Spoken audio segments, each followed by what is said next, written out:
People tend to say bad things happen in threes. There is one thing for certain, and that is for Marshall football, a great thing came in two. The leadership, accompanied by the lightheartedness and ultimate teammate qualities, has made these men of the gridiron a compelling story. Their ability to energize their teammates by leaving everything out on the field and follow it up with the completion of a heavy academic workload epitomizes the kind of people they are. Marshall fans, it is with great honor to introduce you to Eric and Blake Frohnapple. I think part of the reason why I was chosen was I feel like a pretty well-rounded kid with a good GPA, and I've had some impact on the field. And plus, with the whole the twin story going on with Eric, my brother Eric, I feel like that it's a pretty unique story. A lot of it has to do with the kind of unique appeal that Blake and I have, being that we're twins, go to the same school. I think kind of saying what commitment means to me. There's so many things that you have to devote time to and devote effort to, and so many things that you have to kind of miss out on, things that you can't do because you play a sport. So I just think that being committed, you have to really put all of your effort into your sport and into the classroom, and then maybe things like your social life kind of come second tier to that. It'd be tough. I mean, obviously it's very demanding, like just the mentally tough aspect of it, where you have to deal with all the pressures, things like that. And that was physically tough, where you're going against other great athletes in the sport that you may play. I think that being on a team, you're around so many more people that are trying to help you be successful, whether it be your trainers trying to help you get on the field, or your academic advisors helping you, in the classroom, or your coaches in the weight room. There's so many people that are trying to help you be the best you can be, whereas if you're a regular student, you're sort of on your own in a lot of sense. But when you play a sport, there's people that are in your life, whether you like it or not, helping you to get to where you need to be, helping you be successful. And sometimes even when you don't want to hear it, you don't want to do what they're telling you to do. I mean, I always know in the back of my mind that they're right and that they have my best interest in mind, so that I should listen to them and do what they're telling me to do. It gives them a greater chance to be successful in their time on campus because they have eyes on them. They have that sense of responsibility. There's people that are poking them saying, where were you? Or why were you late? Or you be there the next time. And I think the accountability that would grow from that would be a positive life lesson. Well, I think you have to go back and look at their parents. I mean, they obviously are well grounded. They understand their responsibility.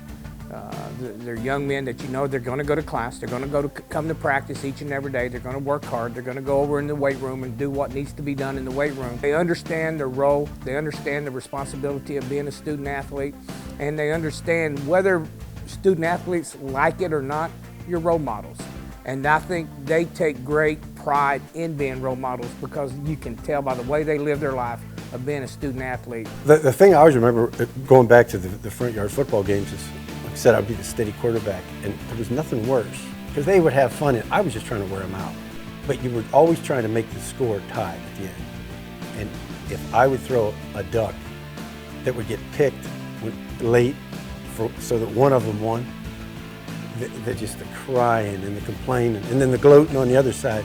My wife yelling at me, thinking, "Hey, I threw a duck. I got picked." And by the time they were 10 or 11, they were legitimate. They were just, they were picking me off. I would say definitely my father, Steve Frohnapple, had the biggest impact in my life. I mean, he was an ed graduate for 25 plus years, and he would always come home and be, calm and collected. I wouldn't show his stress or anything like that. And I really respect that in him. And obviously, he's a very loving father, and I'm very lucky to have him as a father like that. I mean, obviously, my dad's been a great influence, but I don't want to forget my mom. She's, obviously, she's a great person too. She teaches learning disabled kids in elementary school, so I obviously really respect her for that, being able to have the patience and the perseverance to do something like that. But I mean, she's also taught me and Blake how to be, humble and gentle. We're not just rough, tough football players or anything like that. We're still people, and we still have to be kind, gentle people, and lighthearted, and treat people with respect. So I never want to forget my mom. She's taught us a lot too. It's a very tough, hard-nosed family. So even though she's a loving, sweet, nurturing mother, there are times when I'm the one saying, "Hey, honey, they did the best they could. Ease up." We have two daughters that played college volleyball. She was the same way. I mean, if somebody was going to tear into them after the game, am I lying? More often, it was mom.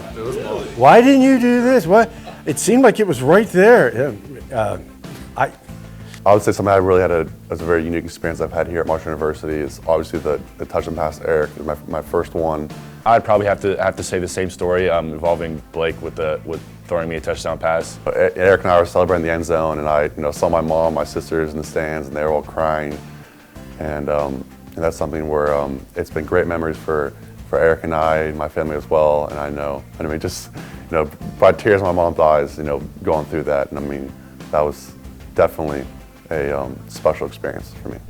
I would give my thanks to the Big Green, the opportunity that they afford these kids, built a foundation for their future life, their future families. And I really do think that's one of those things where you're doing right and you're doing good.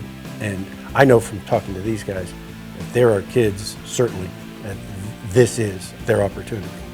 And absent the help of those folks, they would not have an opportunity. The impact they've had on my life has really been, it's been enormous. I really could not thank them enough. And I know that just all the things that they've done, it really has been so important to my family and I. I really appreciate your guys' generosity and selflessness and realizing the impact that you can have on someone else's life. And so I'd just like to thank you so much for everything you've done for us.